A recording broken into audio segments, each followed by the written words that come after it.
Bonjour, nous sommes en 2021.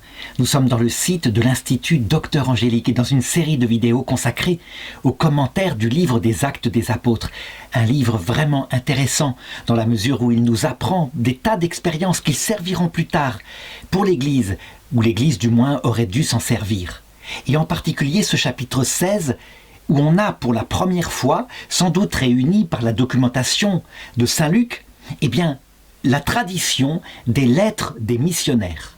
Ça veut dire que manifestement, parce que Paul parle ici à la première personne, donc il décrit son action apostolique, nous avons une lettre ou des lettres qui racontent ses missions à l'étranger.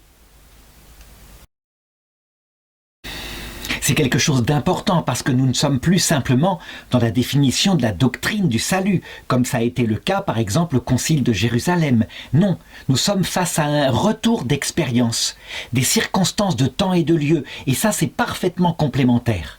En effet, on ne peut pas se contenter de la doctrine universelle dans l'action pratique. Il est certaines circonstances, comme je vais le montrer ici, où manifestement, confrontés au terrain, nous voyons s'appliquer concrètement l'action de Dieu et parfois de manière un peu contradictoire avec des décisions universelles.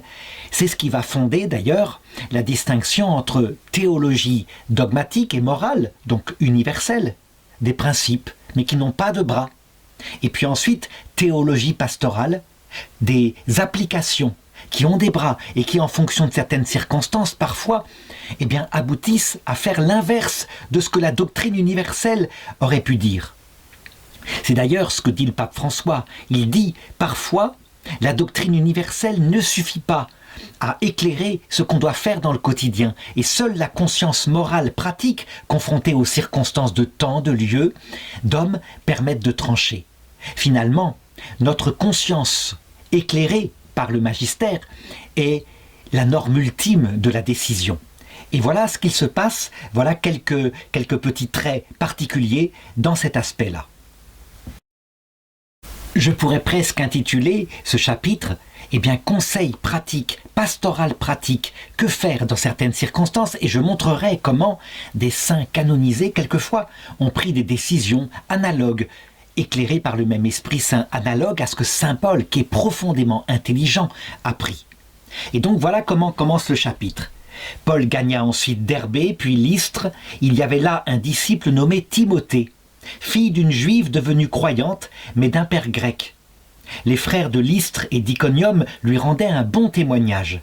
Paul décida donc de l'emmener avec lui, il le prit donc, et c'est là que je veux insister, il le prit donc et le circoncis à cause des Juifs qui se trouvaient dans ces parages, car tout le monde savait que son père était grec. Donc, voilà que, après le concile de Jérusalem, où il vient d'être décidé par l'Église qu'on ne devait pas appliquer la loi de Moïse, avant cette histoire où Paul lui-même reprend en face Saint Pierre parce qu'il s'est mis dans son tort, dans la mesure où, fréquentant des chrétiens issus du judaïsme dans une certaine région, Saint Pierre se met à se comporter discrètement en se camouflant à Paul comme un juif. Ça veut dire qu'il reprend les rites juifs comme s'il était juif par peur des chrétiens issus du judaïsme et qui pourraient le condamner. Paul le reprend en face et lui dit « Toi, comment peux-tu judaïser et ainsi troubler les frères ?» Cette anecdote-là est racontée dans l'Épître aux Galates, chapitre 2, verset 11. Et donc on voit ici Saint Paul qui semble être en parfaite contradiction avec ce que a prôné le Concile de Jérusalem et ce qu'il a prôné lui-même face à Saint Pierre. Comment expliquer ça ? C'est une question de circonstance. Ça veut dire que, en l'occurrence, la circonstance ici, qui fait qu'il circoncie Timothée, fait que c'est le seul moyen d'agir par rapport à des Juifs qui veulent sa mort s'ils se rendent compte qu'il n'est pas circoncis. Tandis que, dans le cas de Saint Pierre, il s'agit d'une dissimulation grave auprès d'une église faite de chrétiens.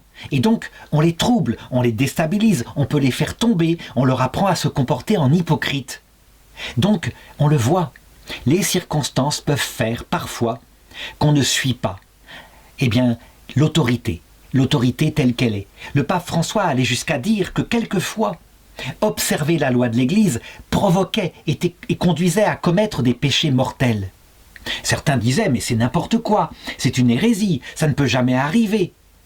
Eh bien si, il y a des exemples, et on le voit très bien, ne serait-ce que par exemple dans la pastorale du mariage.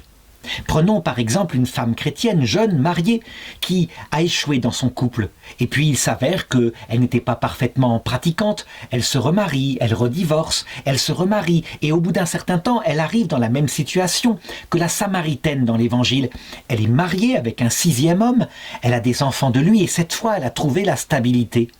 Imaginons qu'un homme arrive en disant « Vous allez aller en enfer, vous devez quitter ce 6e homme et vous remettre avec le premier qui peut-être est déjà remarié depuis des années avec quelqu'un d'autre, l'a complètement oublié. » Ce serait une catastrophe. Ce serait appliquer bêtement une loi de l'Église qui appelle à la fidélité quoi qu'il arrive. Dans un cas comme ça, cette femme elle est fidèle, on ne va pas reprovoquer une infidélité. Voilà ce qu'il en est. Donc, aucune règle universelle ne peut résoudre un cas pratique comme cela. On est dans le cas ici, et donc saint Paul choisit tout simplement de circoncire Timothée. Avoir cette souplesse, c'est être capable d'apostolat. Ceux qui n'ont pas de souplesse pastorale, qui croient que, par exemple, on doit toujours appliquer les règles canoniques, eh bien, ils ne sont pas bons en pastoral. Je me rappelle aussi du cas de je crois que c'est Saint Pierre Canisius, qui avait été envoyé comme délégué apostolique pour évangéliser l'Allemagne protestante. Et donc il organisait là-bas des lectures des livres de Luther, de Calvin, etc. Et il ramenait à l'Église catholique des jeunes avec qui il débattait de ces livres. Et voilà que comme nonce apostolique, il reçoit une bulle du pape de Rome qui indique qu'à telle date, toute personne qui sera en possession de livres protestants sera excommuniée. C'était absurde, c'était idiot. C'était justement en prenant par l'intelligence les jeunes séduits par le protestantisme qu'on les ramenait à la foi. Qu'est-ce qu'a fait Saint Pierre Canisius? Eh bien, la bulle, il l'a mis dans sa poche où elle n'est jamais sortie. Jamais. Voilà. Et pourtant, Dieu sait si les jésuites font un vœu particulier d'obéissance au pape. C'est le 4e vœu des jésuites. Et donc, à partir de là, eh bien, saint Paul évangélise avec Timothée et avec Silas. Dans les villes où il passait, il transmettait, en recommandant de les observer, les décrets portés par les apôtres et les anciens de Jérusalem. Ainsi, les églises s'affermissaient dans la foi et croissaient en nombre de jour en jour. Donc, une application des décrets, mais avec intelligence, comme il est montré ici. Et donc, cette intelligence, cela prouve que nous devons toujours l'avoir. Alors justement, si c'est ainsi qu'agit la pastorale de nous les hommes, qu'en est-il maintenant de la pastorale de l'Esprit Saint? Prenons une doctrine universelle. Elle dit quoi? Eh bien que l'Esprit Saint veut annoncer l'Évangile au monde entier, partout, et il veut que tout homme entende le message du Christ sans exception, et qu'il puisse se convertir à la foi. Et voici ce que raconte le verset 6. Paul et Timothée parcoururent la Phrygie et le territoire galate, le Saint-Esprit les ayant empêchés d'annoncer l'Évangile en Asie. Parvenus aux confins de la Mysie, ils tentèrent d'entrer en Bithynie, et c'est là que je veux insister, mais l'Esprit de Jésus ne leur permit pas. Ils traversèrent donc la Mysie, descendirent à Troas. Or, pendant la nuit, Paul eut une vision. Un Macédonien était là, debout, qui lui adressait cette prière: « Passe en Macédoine, viens à notre secours. » Aussitôt après cette vision, nous cherchâmes à partir pour la Macédoine, persuadés que Dieu nous appelait à y porter la bonne nouvelle. Et là, on est véritablement dans une lettre. Nous cherchâmes, c'est Paul qui raconte, ou peut-être Timothée. C'est très net. Et donc Luc a eu accès à la documentation. C'est un récit tout à fait direct. Embarqués à Troas, nous cinglâmes droit sur Samothrace et le lendemain sur Néapolis, d'où nous gagnâmes Philippe, cité de premier rang de ce district de Macédoine et colonie. Nous passâmes quelques jours dans cette ville. Qu'est-ce qu'indique ce texte? Eh bien, d'abord, l'Esprit Saint les empêche d'aller en Asie, puis il ne leur permet pas d'entrer en Bithynie, puis il leur indique de passer en Macédoine. Ça veut donc dire que l'Esprit Saint ne veut pas que l'Évangile soit annoncé en Phrygie, en Bithynie. C'est étonnant. Ça semble contredire, je dirais, ce que la doctrine universelle nous donne. Quelle peut être l'intention de l'Esprit Saint? Eh bien, il faut comprendre. L'Esprit Saint et les anges et les saints qui travaillent avec lui depuis le ciel, ils voient les âmes des gens et ils savent équilibrer comme il le faut la grandeur, l'accroissement de l'évangile en fonction des peuples. Si pour tel peuple, il est mieux pour lui pour le moment qu'il reste dans l'obscurité du paganisme, alors ils le feront. On peut se dire, mais c'est contradictoire. Comment l'obscurité du paganisme pourrait-elle leur être utile? Eh bien, simplement justement pour qu'ils touchent du doigt l'absence de sens à la vie. Une religion qui n'apporte pas de réponse à la souffrance, et qu'ainsi, ils découvrent leur faiblesse davantage que l'avantage qu'apporte le Christ, qui permet de répondre à toutes les questions, qui rend le cœur léger. La croix de Jésus, elle a un sens cohérent, logique. On sait pourquoi on est sur terre, on sait ce qui nous attend de l'autre côté. Eh bien, quelquefois, le Seigneur permet que pour un temps, on ne participe pas à la croix de Jésus. Il vaut mieux passer par la croix, par exemple, du bon larron ou du mauvais larron, parce qu'elle est plus adaptée à un peuple. Ceci, ce sont les mystères de Dieu. L'Esprit Saint, dit l'Écriture, tu l'entends, tu sais, tu ne sais pas d'où il vient, tu ne sais pas où il va, mais tu l'entends. Eh bien, nous savons comme chrétiens d'où il vient de Dieu. Nous savons où il nous mène à la vision béatifique. Mais pour le chemin, il y en a de divers. La seule chose que nous dit l'Église, et ça c'est une doctrine universelle, c'est que seul le chemin du Christ donne dès cette terre le salut. Dès cette terre. Pourquoi? Parce que le salut, ça se définit comme un amour intime avec Dieu. Cœur à cœur, un amour d'amitié qu'on appelle la charité, fondée sur la grâce sanctifiante. Et seul le Christ le permet. Les autres hommes, donc, ne sont pas dans le salut, mais l'Église le précise avec Vatican II. Ils reçoivent cependant, parce que l'Esprit Saint ne fait pas exception des personnes, ils reçoivent des préparations au salut. Et le Concile Vatican II, Gaudium et Spes 22.5, ajoute que nous devons tenir qu'un jour, la possibilité d'accéder vraiment au salut leur sera donnée par un moyen connu de Dieu. Un moyen que l'Église, en 1965, reconnaît ne pas connaître. Que, entre-temps, en étudiant les saints du XXe siècle et puis Benoît XVI, dans Spe Salvi 47, on commence à deviner. Ça se passe pour les hommes qui n'ont jamais entendu parler du Christ à l'heure de la mort, où il vient lui-même prêcher à ceux qui n'en ont pas entendu parler. Et d'ailleurs, où il vient lui-même chercher tous les hommes, parce que même quand on a entendu parler du Christ, c'est pas pareil que de le voir dans son Sacré-Cœur. C'est une prédication de l'Évangile ultime, merveilleuse, qui vient couronner la vie. Donc, peu importe, en tout cas, toujours faire confiance à l'Esprit Saint, et nous verrons dans le jugement universel à la fin du monde que tout cela était sagesse, que l'Esprit Saint savait ce qu'il faisait. Je me rappelle que quand j'étais jeune prof, j'avais un élève appelé Emmanuel qui était atteint d'une tumeur au cerveau. Il savait qu'il allait mourir.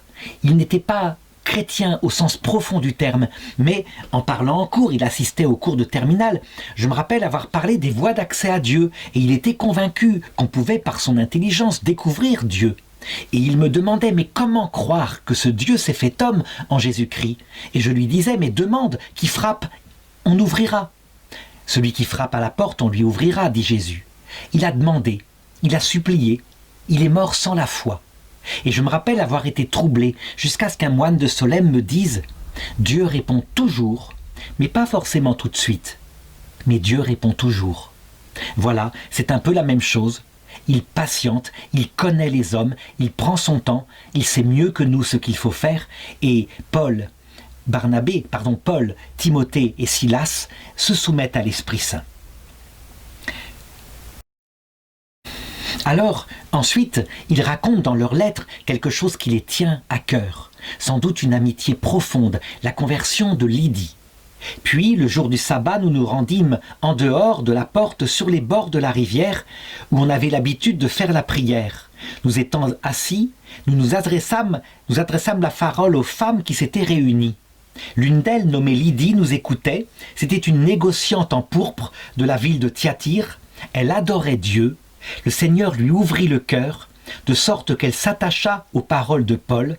Après avoir été baptisée, ainsi que les siens, elle nous fit cette prière. « Si vous me tenez pour une fidèle du Seigneur, vous demeurez dans ma maison. » Et elle nous y contraignit. Donc il y a là une amitié sincère qui naît et qui ressemble un petit peu à ce qu'a vécu Jésus avec Marthe, Marie, Lazare.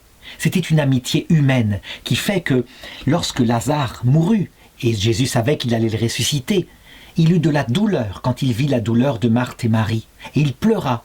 Eh bien, cela veut dire que les apôtres, dévoués comme ils le sont à l'apostolat pour faire connaître le Christ, gardent leur humanité profondément. Et donc, Lydie deviendra une amie intime des apôtres. Vraiment, elle les soutiendra, un peu comme ces saintes femmes qui soutenaient Jésus durant son apostolat.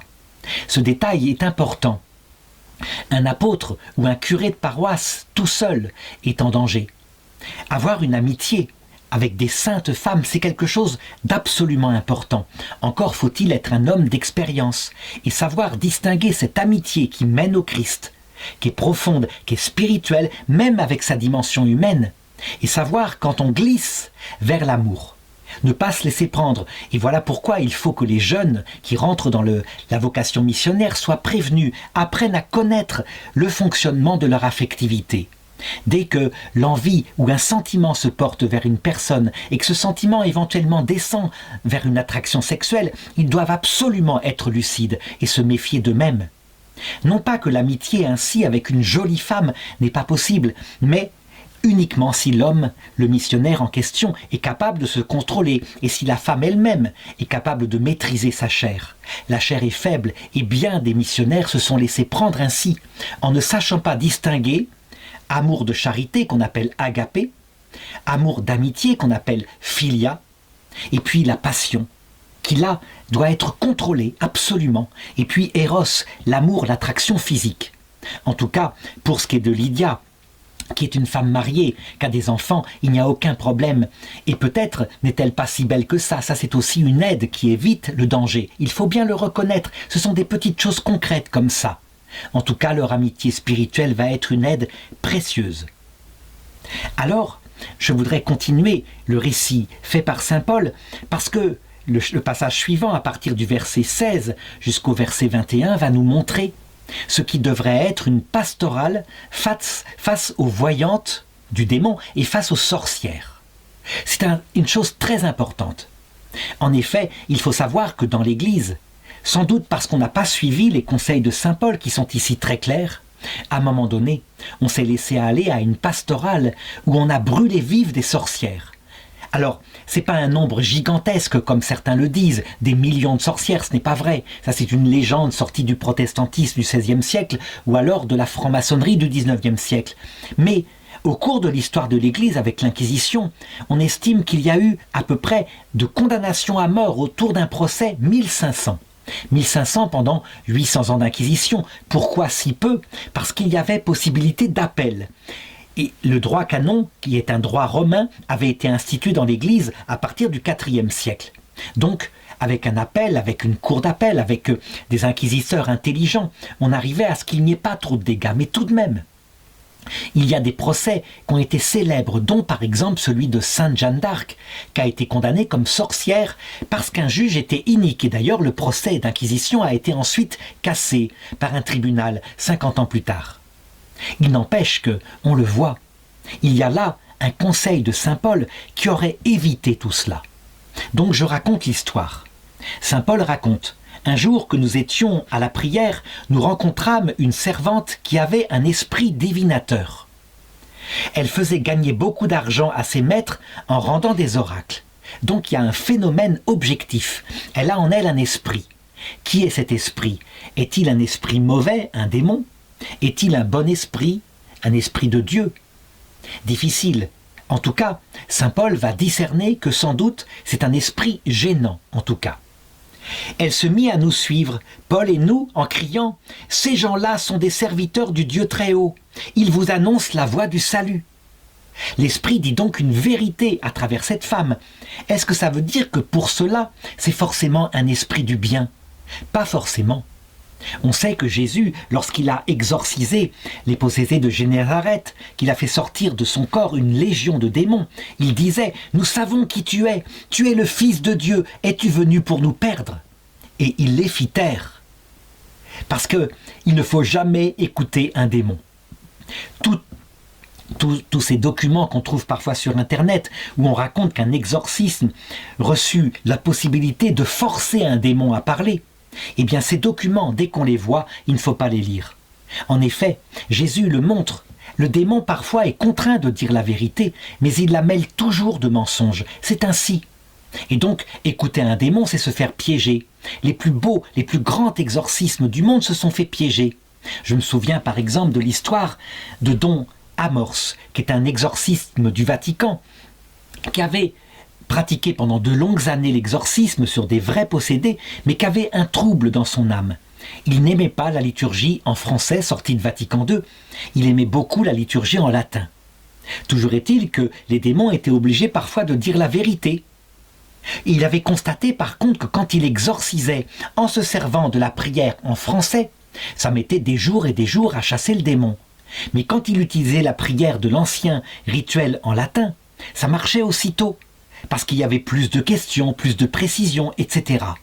Et donc il se mit à enseigner dans ses livres que manifestement le rituel latin marchait mieux, ce qui est une aberration.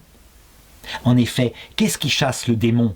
Et il aurait pu le savoir s'il n'avait pas été trop longtemps dans ce ministère. Ce qui chasse le démon, c'est un cœur humble, un cœur obéissant à l'Église. Et le français, le latin, la précision des questions n'a pas tellement d'importance.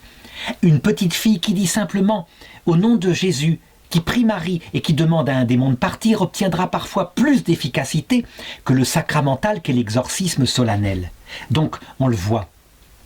Le démon, on ne l'écoute pas, il dit peut-être la vérité, c'est peut-être un démon. Toujours est-il que, eh bien, il suit Paul et puis Timothée, je pense. C'est Timothée qui est avec lui. Elle fit ainsi pendant bien des jours. À la fin, Paul, excédé, se retourna et dit à l'esprit « Je t'ordonne au nom de Jésus-Christ de sortir de cette femme. » Et l'esprit sortit à l'instant même. Et cette femme perdit tous ses pouvoirs. Le démon, si c'était un démon, retourna en enfer, envoyé et emporté par les anges de Dieu. Et si c'était un ange de Dieu, eh bien il cessa de les importuner. Un ange de Dieu, donc on voit, c'est un peu douteux, hein, ça m'étonnerait que ce soit un ange de Dieu. Bref, qu'est-ce que nous apprend cette scène ? Eh bien saint Paul n'a jamais menacé la femme de la brûler vive. Jamais il ne l'a mise en prison. Jamais. Il s'est servi simplement du pouvoir de Jésus, qui est son Dieu. Et Jésus a obtempéré à ce qu'il demandait. Ainsi donc, si au Moyen-Âge et à la Renaissance on avait suivi ce texte-là, jamais, jamais on n'aurait fait les malheurs qui se sont maintenant répercutés et qui ont sali durablement la mémoire de l'Église. À la décharge de l'Église, beaucoup d'exorcistes étaient aussi intelligents que saint Paul, et ils se contentaient, quand ils avaient affaire à une sorcière, de lui commander des chapelets, d'aller se confesser, et elle faisait un pèlerinage. C'est évident. Mais quand même, certains se laissaient aller, et quelquefois, par exemple, je pense au roi Henri IV, qui était un homme très superstitieux. Il était tellement énervé par la douceur des exorcistes, qui étaient pleins de miséricorde, qui disaient c'est des histoires de bonnes femmes, on fait une bénédiction, on confesse de l'eau bénite et ça s'arrête, qu'il empêchait les exorcistes, plutôt les inquisiteurs, de venir au procès de sorcières, et donc de sa propre initiative par les tribunaux royaux, il y a eu beaucoup d'exécutions de sorcières au niveau politique, et non pas au niveau religieux. Alors par contre, ce qui est intéressant, c'est de voir la suite du récit. C'est que cette parole, venant de la puissance de Dieu, va leur attirer des ennuis, pour la raison suivante.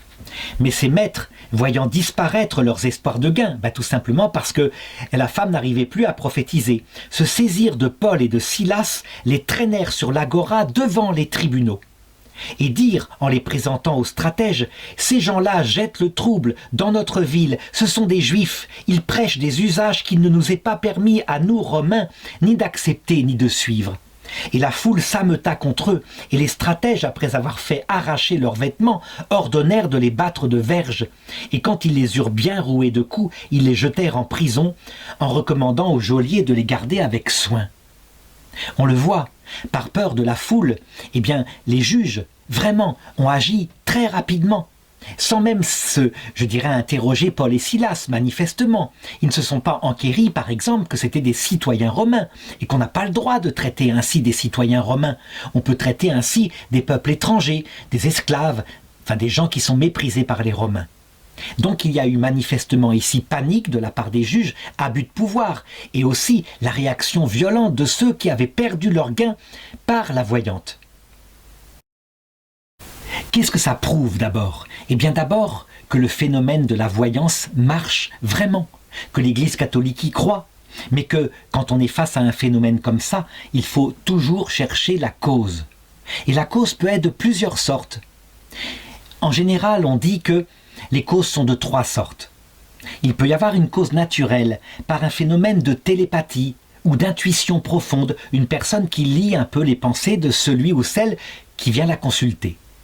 Ce phénomène est naturel, et on voit des femmes très déductives qui savent presque à l'avance indiquer à la personne ce qu'elle pense, mais cette forme-là de voyance ne donne pas des détails comme les prénoms, les noms, les circonstances de lieu. Elle n'est pas aussi précise. Deuxième cause possible, les esprits. Ça veut dire qu'il peut y avoir une voyance qui vient soit des démons, et ceux-là la font pour essayer de démontrer qu'ils sont capables de prévoir l'avenir ou de connaître l'avenir. Donc ils veulent imposer leur puissance et qu'on les écoute et ainsi détourner de Dieu. Cette voyance-là est parfaitement mauvaise. Elle est interdite par les religions. Il peut y avoir parfois l'intervention d'un bon ange. Pourquoi les bons anges ne feraient pas ça? Ils sont capables de faire ça.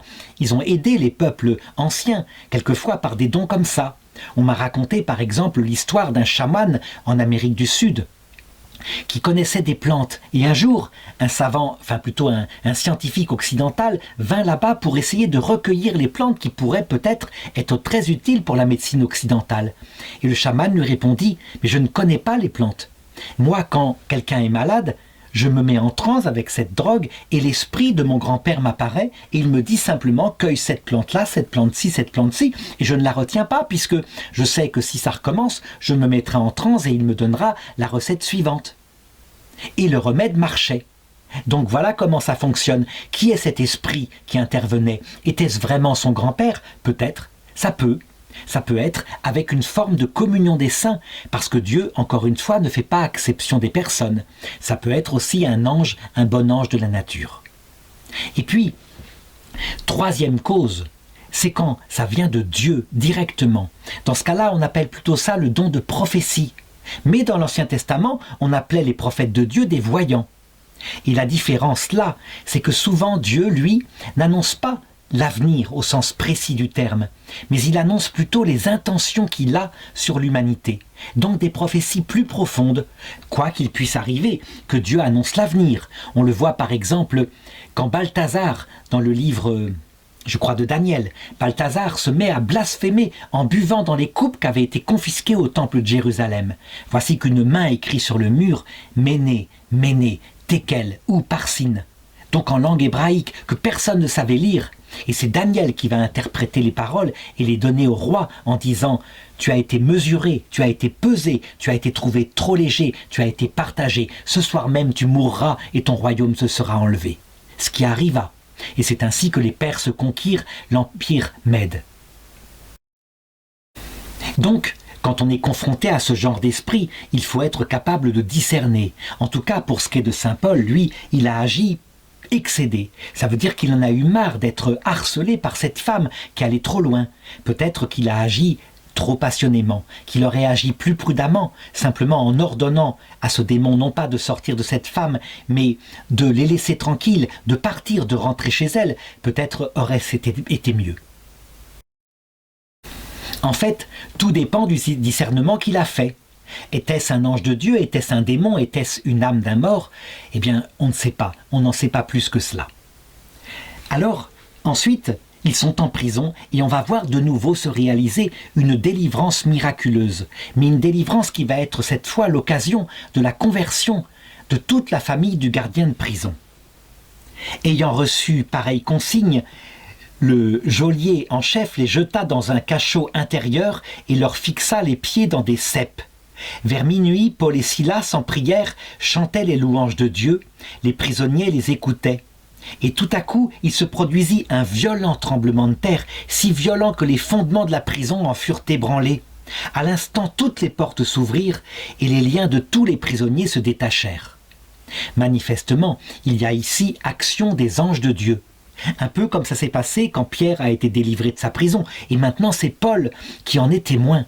Chose extraordinaire que ça arrive et à Pierre et à Paul, puisque il faut regarder la façon dont ils mourront. Je dirais vers 65 après Jésus-Christ, au moment de la persécution de Néron à Rome. Personne ne viendra les délivrer. Encore, ça permet de comprendre une chose.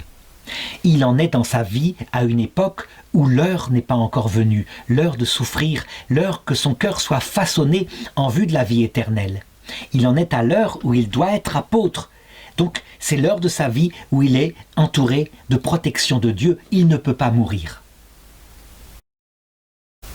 Ce qui est certain, c'est que les missionnaires qui partirent par exemple de France au XIXe siècle, au Tonkin, pour évangéliser un pays où un empereur appelé Tuduc persécutait et tuait tous les missionnaires, eh bien ces hommes-là lisaient ce texte-là et s'en remettaient à Dieu.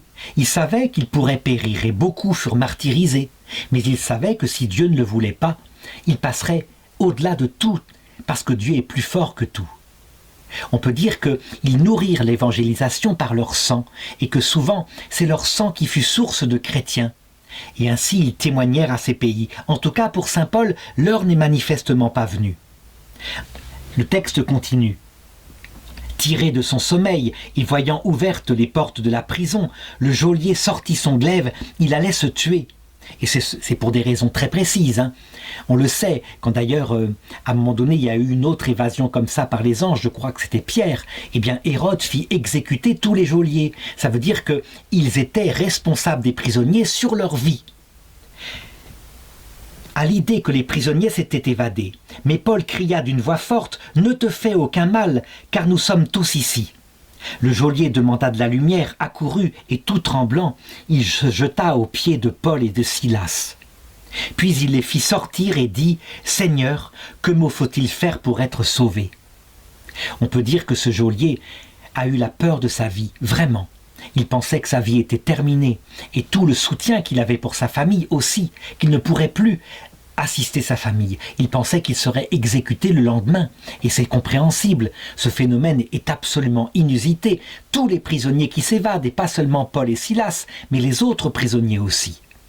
Donc, bouleversé, et à la vue de ce signe, qui est un prodige, évidemment, il l'a constaté lui-même, ce tremblement de terre, il demande qu'on l'enseigne sur la voie que prêchent Paul et Silas. Quel est ce Dieu qui l'enseigne ? Et Paul et Silas répondirent « Crois au Seigneur Jésus, et tu seras sauvé, toi et les tiens. » Alors ici, on pourrait se demander la chose suivante. Est-ce bien honnête de profiter de la terreur de cet homme pour le baptiser ? Non, justement.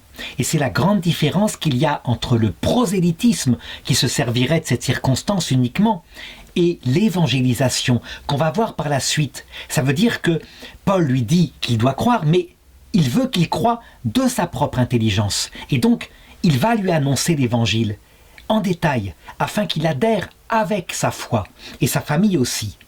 Et donc il est dit au verset 32, « Et ils lui annoncèrent la parole du Seigneur, ainsi qu'à tous ceux qui étaient dans sa maison. » Donc il faut imaginer cette réunion de nuit, et le geôlier tout tremblant qui écoute la parole de Dieu, et cette histoire de Jésus, Dieu fait homme, mort et ressuscité, et leur cœur qui est transpercé par l'Esprit Saint qui vient en eux. Il se sert évidemment de la peur. Je me rappelle, c'est une anecdote qui montre à quel point Dieu peut se servir de tous les instruments. Pour ma propre conversion à l'âge de 14 ans, c'était après un vol dans un magasin. Et si je n'avais pas eu peur du procès qu'on allait me faire, puisque j'allais passer devant le tribunal pour enfants, si je n'avais pas cru que je pourrais peut-être être mis en maison de correction, cette affaire-là se passait dans les années 77 par là, eh bien, certainement que la conversion ne serait pas allée jusqu'au bout. J'aurais pas eu peur, j'aurais laissé tomber. Mais la peur fut l'instrument qui pendant 1 an me poussa à prier. Donc Dieu peut se servir de la peur, mais attention qu'elle ne soit pas le seul motif. Il y avait aussi, évidemment, la venue de l'Esprit Saint par l'intermédiaire de la Vierge Marie, lors d'une prière que j'avais faite dans une église à Rennes, à Notre-Dame des Miracles. Le verset 33 montre comment le geôlier est transformé. Le geôlier les prit avec lui à l'heure même, en pleine nuit, lava leurs plaies et sur le champ reçut le baptême, lui et tous les siens.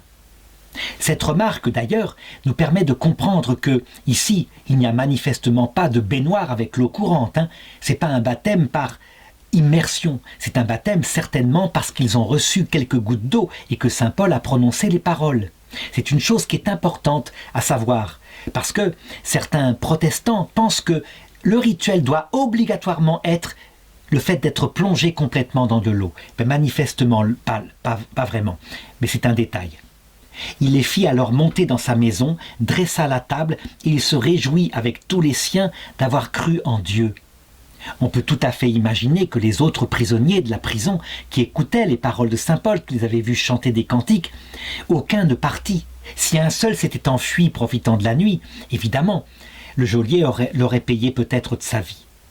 Lorsqu'il fit jour, les stratèges envoyèrent les licteurs dire au geôlier « Relâche ces gens-là ». Donc, c'est extraordinaire, Lui qui s'attendait à être tué, heureusement a-t-il dû se dire « Heureusement que je n'ai pas fait, puisque de toute façon, le matin même, sans même les juger, on ordonne de les relâcher. Qu'est-ce qu'a pu se passer ?» C'est assez simple à comprendre. Sous la pression de la population, les juges ont eu peur, ont fait une bêtise, ont agi sans se servir des règles du droit romain, et donc ils sont un petit peu penauds. Donc du coup, ils disent de les relâcher, et ils espèrent bien qu'ils n'iront pas porter plainte plus loin, et que ça s'arrêtera là. Celui-ci rapporta les paroles à Paul. Les stratèges ont envoyé dire de vous relâcher, sortez donc et allez-vous-en. Mais Paul qui n'a pas oublié d'être intelligent, qui sait parfaitement ce qu'il en est, Paul dit aux licteurs « Ils nous ont fait battre en public et sans jugement, nous, des citoyens romains. » Il révèle sa citoyenneté romaine. Et c'est vraiment quelque chose d'effrayant là, en l'occurrence. Ça veut dire que les juges en question peuvent voir se retourner la loi romaine contre eux. C'est donc un pays de droit que l'Empire romain. Ils nous ont fait jeter en prison, et maintenant c'est à la dérobée qu'ils nous font sortir. Eh bien non, qu'ils viennent eux-mêmes nous libérer. On le voit, saint Paul, il a gardé une fierté, il profite de la situation. Il pourrait très bien passer outre. Est-ce que son idée, c'est d'annoncer à ces juges qui sont inquiets, de leur annoncer à son tour l'évangile, de profiter de cela pour qu'ils entendent le message du Christ? Peut-être. Mais peut-être aussi que saint Paul, c'est un caractère fort. On l'a vu déjà, quand il ne voulut pas reprendre avec lui Marc, qui était parti, qui les avait abandonnés pendant une mission. Et donc, son caractère s'exprime ici. S'il n'avait pas été un caractère fort, il n'aurait pas été l'apôtre qu'il est, bien sûr. Les licteurs rapportèrent ces paroles aux stratèges, effrayés en apprenant qu'ils étaient citoyens romains. Ceux-ci vinrent les retrouver en les pressant de quitter la ville. Au sortir de la prison, Paul et Silas se rendirent chez Lydie, revirent les frères et les exhortèrent, puis ils partirent. On le voit, saint Paul ne profite pas trop de la situation. Il ne veut pas abuser de ce qui serait, manifestement, du prosélytisme. Donc, la terreur de juges qui ont fait une bêtise et en profiter pour les amener à l'évangile, ce n'est pas bien. Non, il faut que ça se fasse en toute liberté. Donc, on a là des conseils, je l'ai dit, très pratiques, qui permettent d'éclairer la phrase du pape François. Le prosélytisme est une aberration, l'évangélisation est la mission que le Seigneur a demandée à son Église.